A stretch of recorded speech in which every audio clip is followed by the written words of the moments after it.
Okay, today is December 23rd, 2018, second to the last Sunday in 2018, right? Second to the last Sunday in the 501st year since Martin Luther nailed his 95 Theses on the door in Wittenberg, Germany, 501 years ago, right? So we've had an amazing 500 years of spiritual growth since the Reformation, of, in many ways, peace since the Reformation, many wars, World War I and II, maybe not the worst in world history, but certainly close to it. So we're going to talk about this historical value. My name is Reverend Walter Frank. I'm in the Pastor Family Church of San Diego. We're a subsidiary of Family Federation for World Peace and Unification. And let's just do it. So we have a peculiar view of human history. We have a peculiar view of human history that you may or may not agree with. And that is God of creation. We believe in a God of creation, a God of intellect, a God of emotion, that is love, a God of heart, and a God of harmony, God of well-being, God of symbiosis. Right in nature, what do we see happening in all of nature? Whether it's predator and prey, or whether it's bees and flowers, all these things, everything is symbiotic. Everything is the same life, in fact, right? Everything is the same life. Because without bees, flowers can't produce. Without flowers, fruits can't be produced. Without fruits, animals can't eat. Without animals, there's no ungulates for carnivores to eat. Without carnivores, too many ungulates will eat all the fruit, which will kill, and then there won't be any flowers for bees and all the bees. So everything has to exist, everything together. That's the nature of God. A symbiotic relationship between trees, plants, flowers, humans, animals, bugs, insects. Everything is symbiotic and everything depends on one another. That's what the word ecology means. It means everything depends on one another. So when we see nature and we think of what's the Creator's idea in his mind or her mind, is that symbiosis. One life lives for the sake of the other life, which returns life to the first life. Does that make sense? Yes. That's nature. And we would call that, if human beings could live that way, we would call that symbiotic, original creation of God. We would call that the kingdom of heaven on earth. Each person living for the sake of the other, each person returning to that first person, true love, happiness, joy, food, wealth, everything we have, right? So that everyone would live in a concerted harmony together. No one would be stealing from each other, killing from each other. That would be what we would call the kingdom of heaven on earth, and that would be what God has designed from the beginning, right? We would say the kingdom of heaven on earth, the ideal family, God centered on true Adam and Eve, centered on God's ideal of true love from the beginning. And right, even if you had enough food, even if you had enough water, even if you had enough land and all kinds of toys, without somebody to love, it still wouldn't be the kingdom of heaven, right? And if you think about your life and you think about all the people you really want to love, in the end, it's everybody, right? In the end, for example, what Reverend Moon, or who we call True Parents, that always teaches, even if America's fat, dumb, and happy, right? When we hear about somebody in Africa suffering, then we want to help somebody in Africa, right? You can't just be eating steak and having fun and doing all the things you do, and then you hear about kids in Africa who can't get an education. You want to give, that's why I do schools in Africa. We should give those kids a chance too. Does that make sense? Because in our heart, in our conscience, we know that you can't be happy if somebody else is suffering, even if you don't know that person. Poor person, somewhere. You want that, when we think God's creation, when everybody is saved, when everybody has food, everybody has a family, everyone feels loved by mom and dad, everyone has great parents, everyone has great children, then that's the kingdom of heaven on earth. Because even if you had enough food, enough water, enough land, and you felt safe without love, it still wouldn't be the kingdom of heaven. So that's why we say when we see God, when we see nature, when we see human beings, we see the ideas of the creation. Because they're our deepest, most feelings, our deepest, most desires. Unfortunately, then we have to consider, why don't we live that way? Why are bees and flowers symbiotic? Why are even wolves and elks and caribou symbiotic relationship? One lives for the other. Why zebras and lions are actually symbiotic? They're not enemies. They're actually friends of a sort. I don't have time to explain that to you. So we say the origin of human beings, the year zero, we say there's like a line of growth for human beings. And we say that unfortunately the first human beings, we call it the fall. And we call the fall of man was the breakdown of the family. And I'm not going to read the whole fall of man story, but the idea is that Eve betrayed God's will, her father, right? It's a family relationship. If God's the father, Eve's the daughter. She disobeys him, eats a fruit from the serpent. She gives it to Adam. Adam disobeys the father. Then when God comes, they're hiding from him. They're arguing with each other. Who caused the problem? Adam says it's Eve. Eve says it's somebody else. I'll blame everybody. God finally blames God. It's you. You're the one who gave this. Who created the woman? It's your fault, right? So what we see is at the beginning, gentlemen, remember that. That was a mistake. So the world of hell on earth or death is devoid of love. Where people have the idea they can kill each other or war against each other.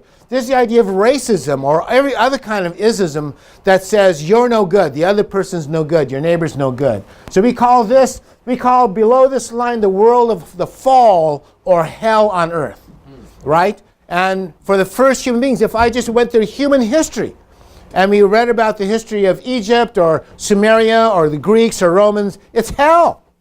They killed everybody. In all pre-medieval cultures, medieval being like the 14th, 15th century, 30 to 40% of everybody was a slave.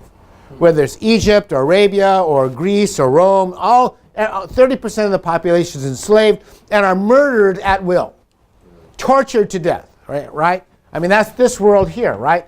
So we say Lucifer, Satan, has the dominion of the fall of Adam and Eve.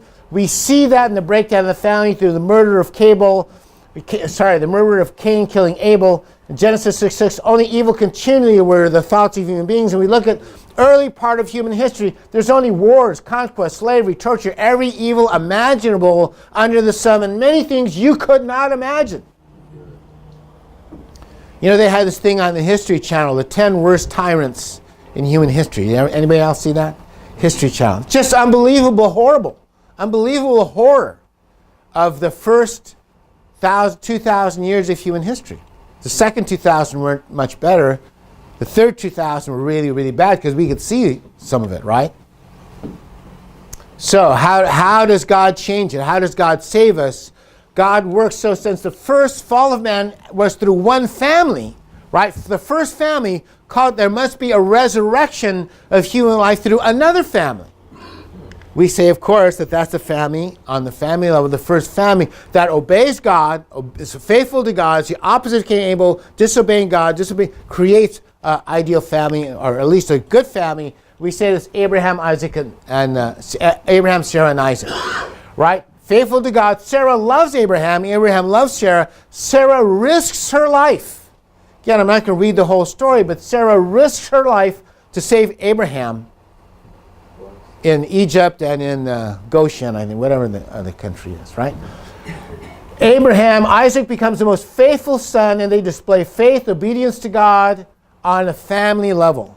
So this is, by the way, this is real history. The Jewish people still live here on earth, right? It's called the nation of Israel. Still here after 6,000 years of human history. The people who live in Egypt weren't original pharaohs. They're all gone. There's no descendants of Tutankhamun. There's no descendants of Cleopatra. There's no descendants of the original, of Ramses the second or first or any of the other Ramses, right? We don't know who the modern Egyptians are. But we know who the descendants of Abraham are, right? You know, the Levitical priesthood has lines all the way back to Moses. You know, your son was this kid, or your dad was him, your great-grandfather, all the way down to Moses. So this is real history, and they still exist, by the way. And they still think they're descendants of Abraham.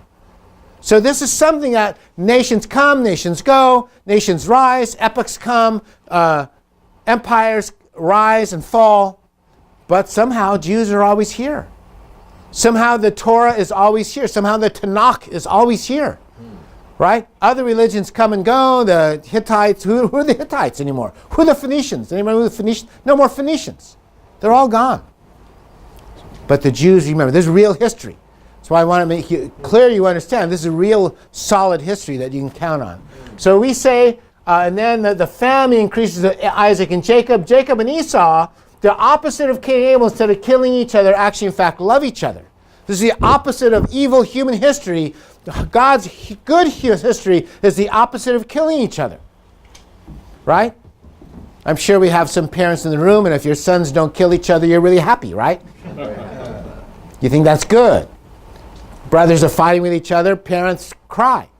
Right? Mom cries when boys fight with each other, or kids fight with each other, right? Moms cry. That's God.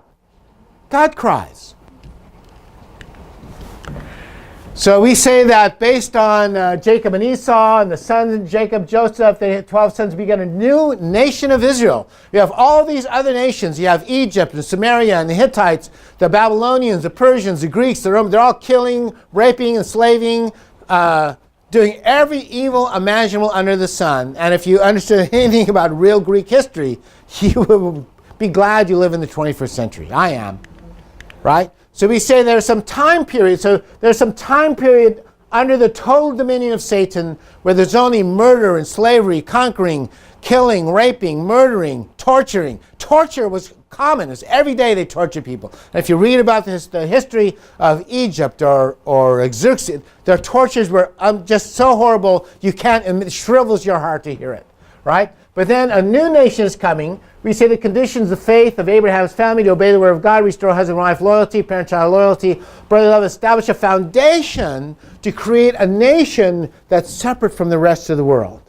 Right? Jews had laws of slavery. You couldn't enslave somebody for their whole life. You couldn't beat a slave. You couldn't kill a slave. Judaic law was very different from the rest of the world law. And then it keeps going, of course. This still happened. We have a whole outside world. For 400 years, the descendants of Abraham were in hell called slavery of Egypt. And they prayed to the God of Abraham, Isaac, and Jacob to free them, right? For 400 years, who are they praying to? The God of their grandparents. That's what they say. We're praying to the God of Abraham, Isaac, and Jacob, our great-grandparents. Which for all the parents in the room who are going to be grandparents, you should understand that that mechanism still works. Your grandchildren will pray to the God of their grandparents. So you being good grandparents someday is really, really, really important. Anyhow, 10 generations of descendants of Abraham, Isaac, and Jacob pray to free us, and finally he sends the answer. The answer is Moses. Moses comes, frees them, right? He grows up in Egypt as a Pharaoh. He grows up in the midst of the evil world, at the apex of the evil world, and decides, I'm leaving that evil world of Pharaoh, of slavery, of concubines, of prostitutes. I'm going to leave all that, and I'm going to go join my family. Familyism is more important to me than all the riches, all the values, all the valuables, all the slaves, all the wealth, all the soldiers. More valuable than all that to me is family, familyism. So we say familyism is a central aspect of God's restoration history and separating from the evil world. Familyism is so important to us because it's the original creation of God, right?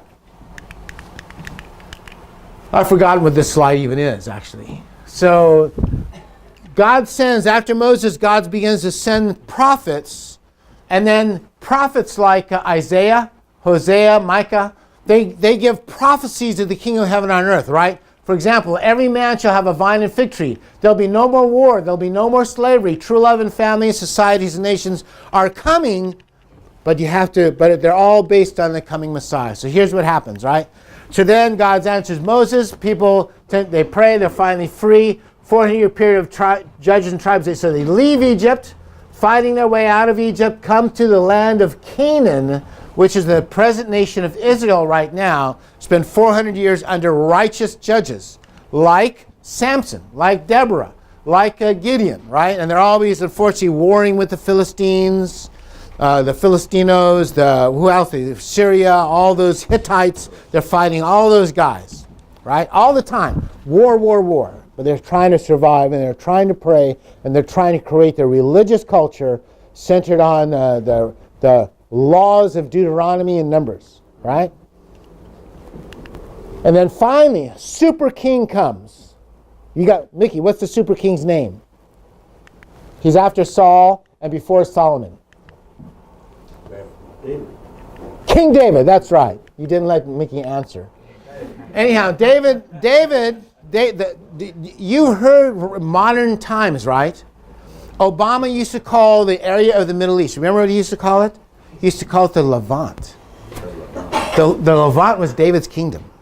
That was all of Israel, some of Iraq, Syria. David had conquered Damascus. He had conquered all of Syria. Lebanon, what was now called Lebanon, used to be called Phoenicia. It's now Lebanon. All that area now is under King David's rule, and they were a super wealthy country, the apex of power. And David said, I'm going to build a temple. Now, God, please allow me to build a temple. And God told him, you know, you're a great king, conquered everybody, won all those battles, defeated Goliath, did all those things, but you're a killer, David. You're a killer. You have too much blood on your hands. So I'm going to let your son Solomon build a temple. Solomon builds a temple, but what happens? They become really rich, and they move into a kind of lifestyle or a culture. They're at the apex of civilization at that time, and they become rich, and they become indolent, and they become decadent. They become decadent. And Solomon allows in God's temple, he builds a temple, God dwells in the temple, he allows idol worship to come into the temple. And then God tells him, it's over for you, Solomon. I'm going to take the kingdom away from, not you, because I love David so much, but from your son. So then here's what happens. Here's Jewish history. This is real Jewish history. Due to Solomon allowing idol worship in the temple, the kingdom was taken by his son Rehoboam by a servant named Jeroboam. And there became two nations. One in the north called, anybody know what it's called? It's called Israel. It was then later called Samaria. That's where the 10 tribes were. And then in the south was Judah, where Jerusalem was. There were 2 tribes, right? So because of that, then we say what happened was there was a period of a divided kingdom between 2 nations, between Israel and Judah. By the way, Judah is the word where we get the word Jews from, right? Well, how do you get the word Jews from Israelites? Shouldn't they be Izzies? No, doesn't work. So actually the reason we call Jewish people Jews is because they came from the nation of Judah when Roman conquered them. Only Judah was left. Anyhow, let's keep going. Constant warfare, prophets warning and scolding all the time. This is the time of Jeremiah, Isaiah, all the prophets come and say, you can't do idol worship. You can't do that. It's against God's will. And then eventually the utter total destruction of the 10 tribes of Israel were lost, completely enslaved. Right? And they were taken away and never heard from, nobody knows where they went or what happened to them. Right? And then Judah descended into a suffering called Babylonian captivity. And today I'm going to explain to you why. Why? What's wrong? By the way, what's wrong with idol worship? What's wrong with idol worship? For example, True Mother was doing the blessing ceremony, and we invite Buddhists to come to our program, right? Are Buddhists idol worshipers? I'll explain to you why they're not. The key is you have to understand what the term idol meant. So now I'm going to explain that to you today, because that's what I do. Right?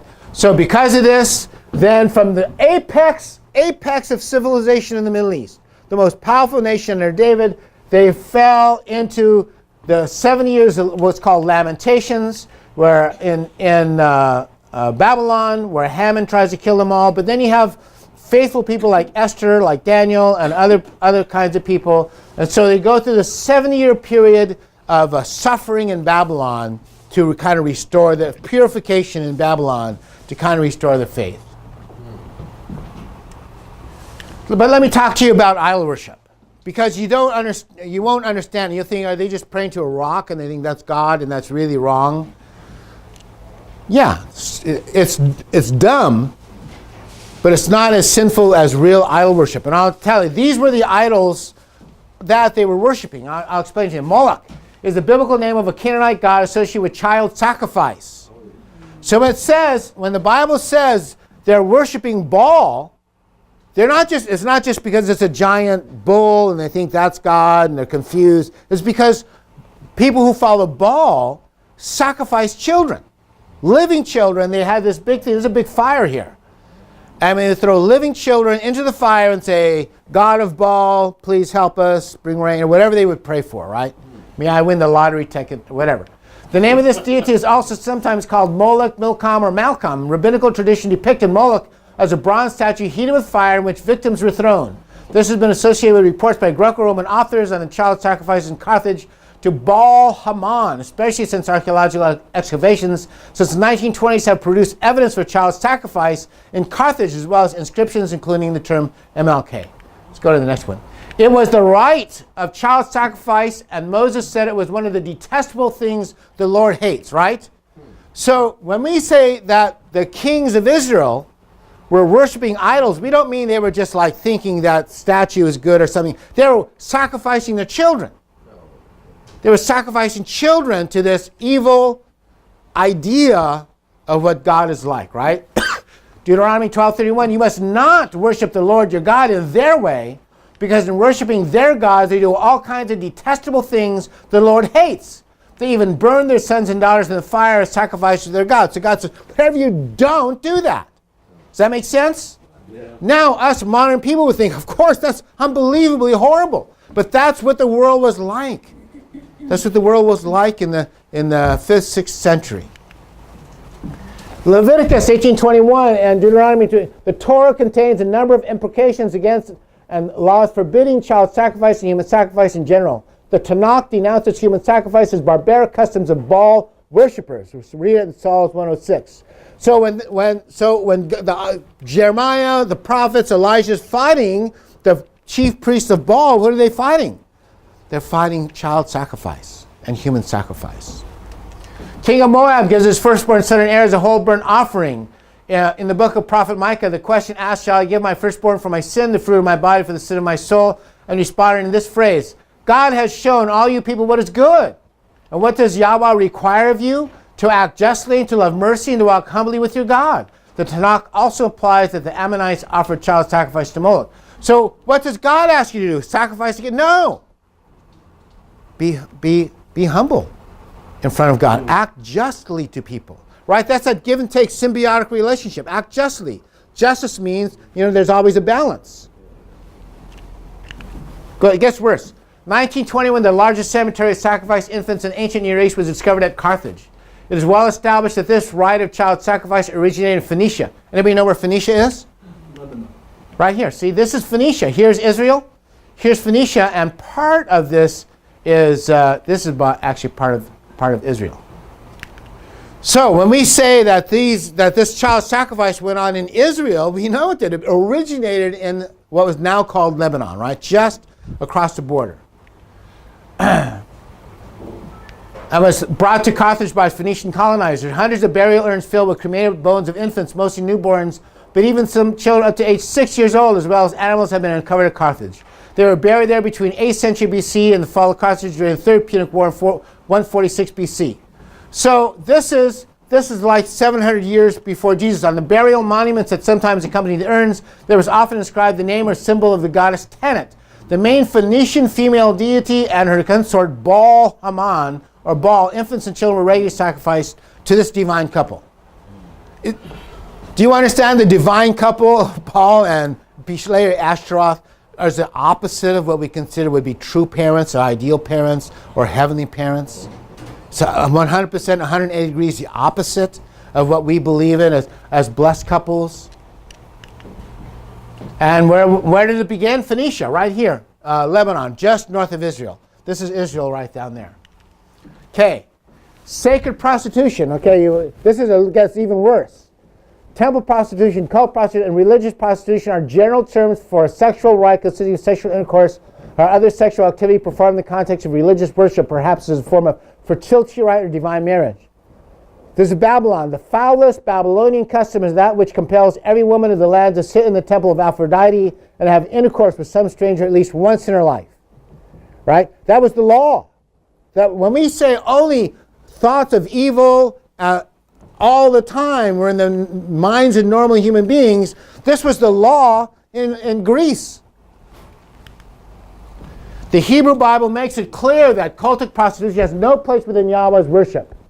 None of the daughters of Israel shall be Kadesha, which is temple prostitutes, nor shall any of the sons of Israel be Kadesh, which is male temple prostitutes. For both of these are an abomination to God.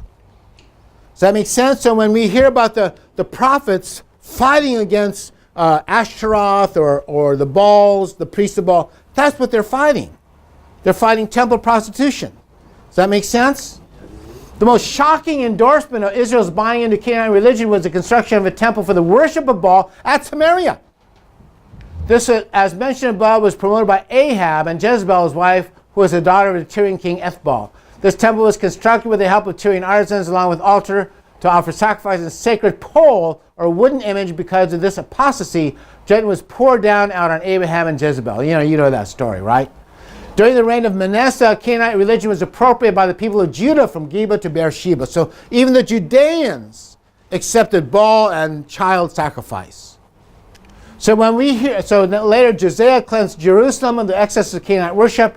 This was what's happening at the time of the divided kingdom. So when you hear about Elijah and Elisha, Jeremiah, Isaiah, this is what they're fighting against. This is what they're fighting against. Making your wife become a prostitute in an Aphrodite or Ashtaroth temple. Wouldn't you think you would fight against that? Yes. So when we hear of Elijah fighting 400 priests of Baal, what is he fighting against? Child sacrifice and temple prostitution. So we see God's side is saying, no, that's evil. We want ideal marriages, ideal families. We want parents to love their children, children to love their parents, grandparents to love their grandchildren, grandchildren to love their parents, uncles and aunties, everyone to protect the family, right? We wouldn't think that you could throw a kid in a fire to somehow please God, right? We never think that possibility. I think we can agree that these are not true family values, right? So in our heart, so the destruction of the priest of Baal and the religion of Baal, part of God's will. Part of God's big battle between the domination of Satan in human lives and God's domination, God's separation of the people of Israel from their normal satanic world. In our heart of hearts, we know, in our original mind, we know children are sacred. How can a world get to a place where the killing of children is okay? Because there's a domination by an evil demon called Satan. And I know it's popular to not believe there's a Satan or there's a demon or there's evil spirits. I know that's really popular. Modern science, there's no such thing as devils or ghosts. How can anybody come to the conclusion that we should throw living babies and children up to 6 years old in a fire to somehow please somebody or get a blessing or something like that? I think it's clear evidence that there is some kind of evil presence, evil spirit on the earth that causes people to do things so horrible that we couldn't even imagine what they are, right? So this is from Jeremiah. Israel maybe have been rich, but they had grown cold towards God and become riddled with social injustice. Jerusalem was and continues to be extremely important to God, as does his holy mountain, but our hearts are even more important to him. God did not shy away from sending the Babylonians to administer his harsh punishment. He's not interested in dead religion and empty duties, but commands us to love him with all our hearts, love our neighbors as ourselves. He cannot abide by oppression of those in need. So this is from Jeremiah. Behold, you trust in deceptive words to no avail. Will you steal, murder, commit adultery, swear falsely, make offerings to Baal, and go after other gods that you have known? So this is from Jeremiah, and this is just before the Babylonians come to take them. What are they doing? They're making offerings. They're making offerings to Baal, right? And go after other gods you have not known, and then come and stand before me in this house, which is called by name, and say, we are delivered. Only to go on doing all these abominations has this house, which is called by name, become a den of robbers in your eyes. Yes. Right? By the way, these den of robbers, these are the same words Jesus uses later on. But this is really important, because I don't want you to feel all depressed. However, Jeremiah also foretells not only the return from the Babylonian exile, but also the regathering of Israel from all the nations, which we are seeing in our days. God is a covenant-keeping God. He has his plans and purposes for Jerusalem, and will one day come again and reign from his holy mountain. Okay. Ezra is the last prophet in Babylon. And King Cyrus conquers Babylon. He's a Persian king. And he gets a dream from God. The slaves of Israel are living in Babylon. You, Cyrus, the most powerful king in the world, have to help them. Isn't that interesting? Isn't that a great figure of John the Baptist? So Cyrus says, Cyrus helps the exiles return. In the first year of Cyrus, king of Persia, in order to fulfill the word of the Lord spoken by Jeremiah, the Lord moved the heart of Cyrus, king of Persia, to make a proclamation. The others around and also put it in writing. This is what Cyrus, king of Persia, says. The Lord, the God of heaven, has given me all the kings of the earth, and he has appointed me to build a temple for him at Jerusalem by Judah. So this is Cyrus, the king of Persia, is doing this. So don't give up. Don't give up. Don't think some president of the United States somewhere, sometime, somehow can acknowledge true parents, can acknowledge true family values, and change the whole world. So what happened? That's what happened to the Jews in Babylon. But what caused it? Prayer. Lamentations, prayer of the Jewish people. So anyway, he sends Ezra. This Ezra came up from Babylon. He was a teacher well versed in the law of Moses, which the Lord of God of Israel had given. The king had granted him everything he asked, for the hand of the Lord his God was on him. So Ezra rose up and put the leading priests and Levites and all Israel under oath to do what had been suggested, and he took the oath. So from this time on, in Israel, for the next 400 years, there'd be no idol worship, no balls, no Ashtaroths, none of those things. They'd all be kicked out. In fact, Israeli archaeologists recovered artifacts from a religious rite site, ancient history, a second temple built by Jews who had returned after their banishment, initiated reforms that included a campaign against idolatry. So the new Jews who came back from Babylon said, heck no. No idol worship, no child sacrifice, none of those things we did in the past will we ever do again. Right? Which was a campaign against Baal, it was a campaign against child sacrifice, temple prostitution. These were people prepared, separate from the old world of child sacrifice and temple prostitution. That's a new world that would be prepared for Jesus. Okay, we teach that these 400 years since the return from Babylon was a preparation for the coming of Christ, destroying the Ashtaroth poles and the temple prostitution, the Baals. So it was preparation to hearing Jesus' message. So Jesus' message, if you read the New Testament, when Jesus speaks, it all says, and there's a concordance, right? Where they say, these are what Jesus says, and this is, he gets this from, he's quoting Jeremiah. This is what Jesus says, and he's quoting Isaiah. This is what Jesus says, and he's quoting all the prophets. Right? So Jerusalem at the time should have been perfectly prepared to hear Jesus' message. Right? So they got rid of all the Baals, got rid of all child sacrifice, they got rid of temple prostitution. Then when Jesus gives this message about divorce, it was because your hearts were hard that Moses wrote you this law. Jesus replied, but at the beginning of creation, God made them male and female. For this reason, man shall leave his father and mother and be united to his wife, and the two shall become one flesh. So they are no longer two but one flesh. Therefore, what God has joined together, let no man separate. So it could be no adultery, no prostitution, none of those things, right? But those are all the things Jeremiah said. So when Jesus said them, who should they hear? Jeremiah. This is a fulfillment of the word of Jeremiah, Isaiah, Micah, all those people, right? And then in the same verse, by the way, this is the same chapter, it says, why is this important? Because of this. People were bringing little children to Jesus for him to place his hands on them. So first he talks about marriage, one man, one woman, Sarah and God. And this is from the beginning of time, from the beginning of creation. This is the purpose of creation, is one man loves one woman forever. Right? Shouldn't you be happy with that? Wives in the room, shouldn't you be happy that God is teaching your husband there's only one wife for the rest of your life forever, no matter what? Right, men? And shouldn't we men be happy that we're teaching wives only one man forever, and that's my wife? That's it. Not my wife, I mean your wife. Just kidding. Right? But that's the idea, right? Fidelity is what we deeply want. Adultery hurts people so badly that it wrecks their life. People kill themselves when their boyfriend or girlfriend commits adultery against them. It's such a serious crime. So God says, from the beginning, God never intended that to take place. God never intended for a wife who loved her husband for 20 years, had 3 or 4, and then the husband will leave them. That's wrong in God's sight. And the same for the husband. You love your wife, you take care of her, you buy a house, and then she leaves you for somebody else? How hurtful is that? How painful? And worse, it hurts little children. Worse, that hurts little children. People were bringing little children to Jesus for him to place his hands on them, but the disciples rebuked them. When Jesus saw this, he was indignant. He was angry. What's wrong with you people? Don't you understand? We're not the people who sacrifice children to God, to the god of Baal. We're not going to do that. We're the opposite. We're 180 degrees opposite of those evil people.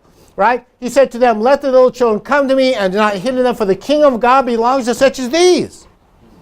So Jesus' teaching is 100% opposite of all the local gods in the area, right?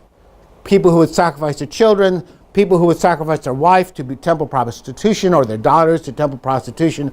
Moses and Jesus said, no, absolutely never do that.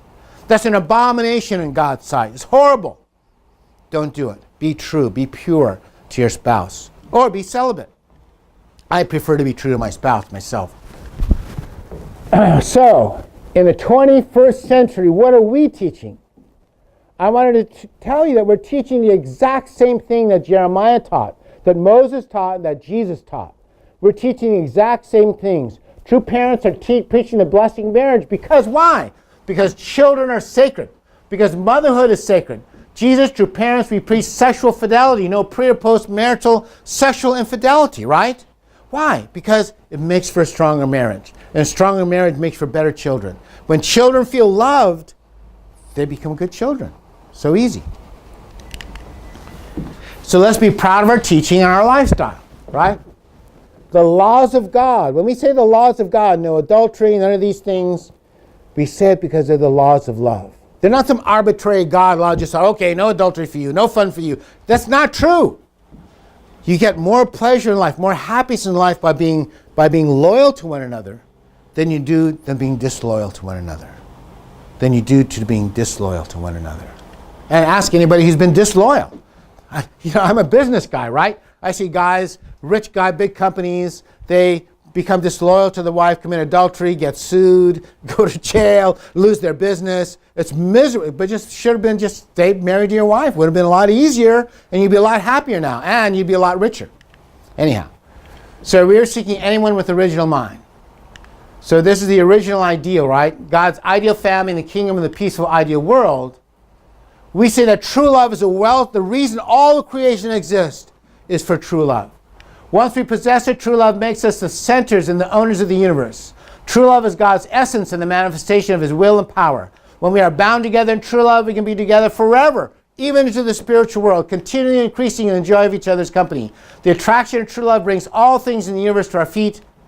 Even God will come to dwell with us, right? This is the ideal of the family, the ideal of the true family. Okay, now, that really wasn't today's sermon. That was only preparation for today's sermon.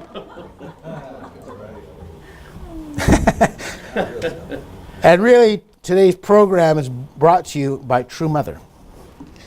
I'm only preparing. I'm only the John the Baptist figure in this story. Anyway, this is nice. So this is the weekly update, and I just really liked it. So can we do a sound check, John? You ready for sound?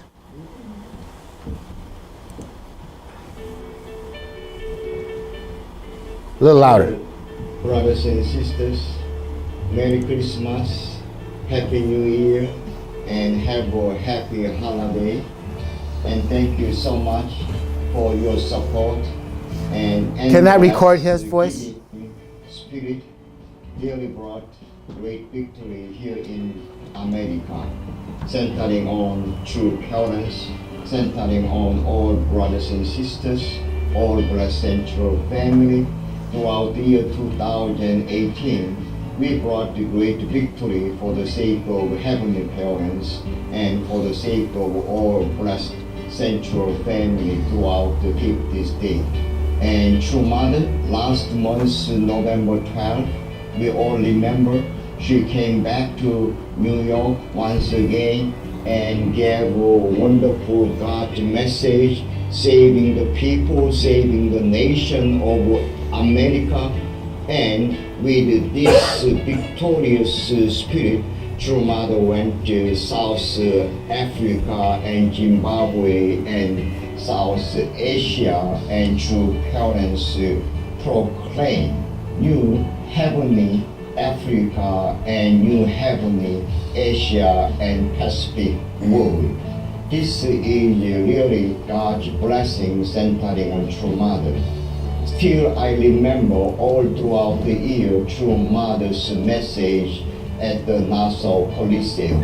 America, we must revive centering on true parents. Without the true parents, America has no hope.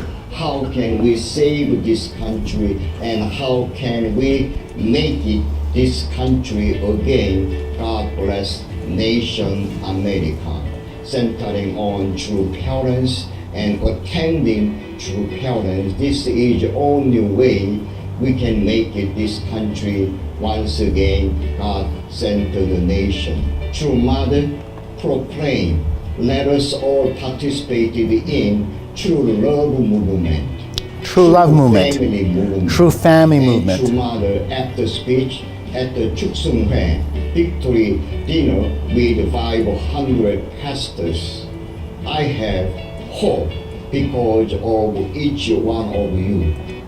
Let me just stop that for a second. Why are Buddhists not idol worshippers? Because they agree exactly the same with Christians to not follow sins of the flesh. So when you see in the picture, we're striving to unite with the Buddhist movement because they have the same ideal of purity of family, purity of sexuality, purity and loving others, serving others with compassion. Right, so that's why they could be part of Family Federation for World Peace. So I just wanted to make that clear. The reason idol worship is wrong is because it included child sacrifice and many other evil things like that. Does that make sense? Number two, we think that True Mother is the same as Jeremiah.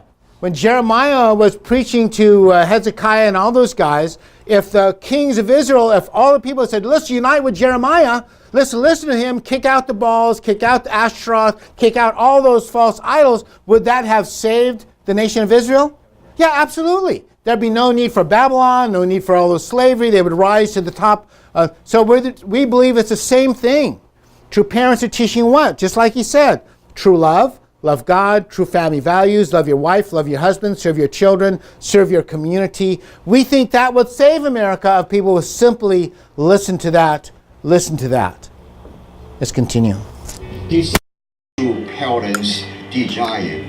We are the hope of heavenly parents. We are the hope of true parents and only begotten daughter, true mother. Let us take ownership of this country and the world, and let us commit to once again our heavenly new tribal Messiah activities. True Mother really wish all American family members let us fulfill 430 new heavenly tribal Messiahship activities. This is the only way we can lead this true family movement to save this country and the world. Let us be hope for the sake of heavenly parents and true parents.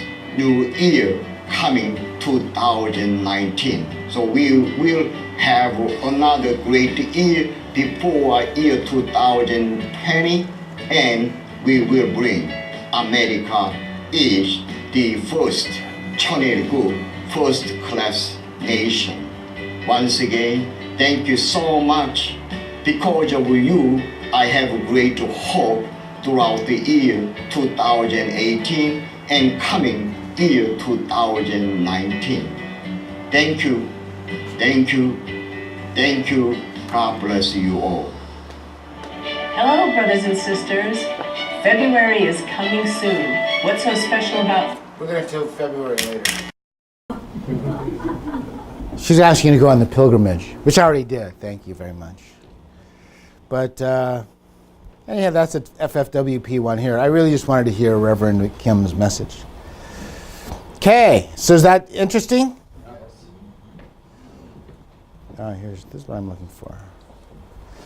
Okay, that's why, by the way, that's why we do many of the things we do, right? We want to reach out to the public. So that's why we did our Christmas celebration last week, right? The idea of the Christmas celebration isn't to just eat a lot of food and get fatter. It's to be able to welcome people, invite people to our church, let them feel, right? Here's the goals, right? Introduce and welcome new people to True Parents' ideas of true family values.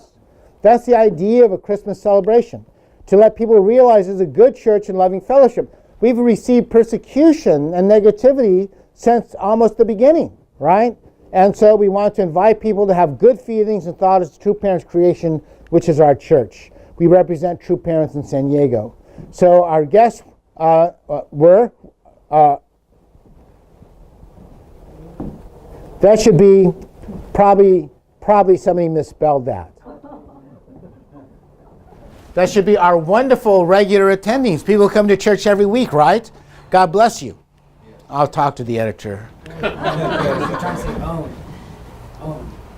Could have been owned, yeah.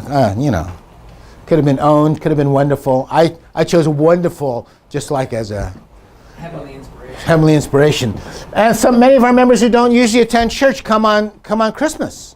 Come to the Christmas celebration, right? So we're very happy about that. Also, a guest that Bob Millar's brother. What's your brother's name, Bob? Bill. Bob and Bill. Billy and Bobby came. So God bless him. We love him. He comes to every one. And at least he can get some taste of our ideas and what True Parents are teaching. And also Pastor Johnny and Sister Linda, Rosa's guests. They were out witnessing on the street and met him. Did I say Alan? I didn't say Alan? No, just Rosa. Rosa and Alan's guest. And then here's his invitation to us. He has a church right on Murphy Canyon Road, not so far from us. So they came, and ideally they get a good inspiration. They see who we are by going through instead of all that negativity. Siddell's guest, Evangeline, had a lovely program. She received holy wine from Siddell as part of the Point program. And we had other guests too. And I'd say we represent ourselves well. The music was excellent, especially Kelvin's medley. I thought that was just fabulous music, wasn't it? Brian agrees, right? Yeah, he's enthusiastically agreeing in back. You can't see him. Anyhow, it's a great team. John Kenny, we did gifts. Look at how happy Steve is. Win a prize, and which is great, right? That's what we want to do. We want people to be happy. That's all. If you went to the dinner of 5,000 with Jesus, do you think Jesus wanted you to be miserable? No, he wanted you to be happy. I'm sure they had really good food there, right? Anyhow, so here's Steve. Look, this is Vera. Look how happy Vera is. Look how happy Vera is. We want our children to be happy at church. We want them to have a happy, great experience and think, church is a great place. Here's Kim won a prize, and Yoshie won a prize. And Peggy won a prize, so God bless them. But everywhere people smiling, right? We want to make people smile, be happy they came to our church. Right, here's Elise. No, that's Nina Millar. Nina Millar, Naomi Millar. All the Millars always been prizes. Well, just give them the prizes to begin with. But anyhow, they always been prizes. God bless them. There's a big group. We had a good group of brothers and sisters. Just another picture. 12 groups. We like our kids to participate. Amy, thank you. So here's what we're doing. In our Monday meeting, we're meeting with Michael Dickerson. He's going to be, Reverend Dickerson's going to be an ACLC representative. We're going to make new business cards that have all the right numbers and all the right websites so people can see it. Also, we're going to make a disc. There's going to be a 619 number. That's all we're waiting for. And then we're going to show the power of true love on a disc. We'll make 100 discs, or 200, or 300. These are cheap and easy to make. And you can pass them out to your ministers or friends. Anybody who want to know, what's our idea? What do you guys teach anymore? Anyway, I didn't even hear about you for the last 10 years. Well, give them a disc. Pop it in, and they'll see some of our best videos ever made. The Power of True Love, about true family values. And who are we fighting? Moloch. We're still fighting Moloch. We're still fighting Baal, who don't care about their children. Anyhow, how are we going to fight them? We're not going to kill them. We're fighting ideology. We're fighting by showing them there's a path to true love that could be good for you. True love is a better path to take than false love. Don't be tricked. Don't be tricked by somebody in a bar. find true love in a family, and that's the best goal to eternal happiness on earth. Amen? Amen. Amen. Thank you very much. I appreciate you spending time with me.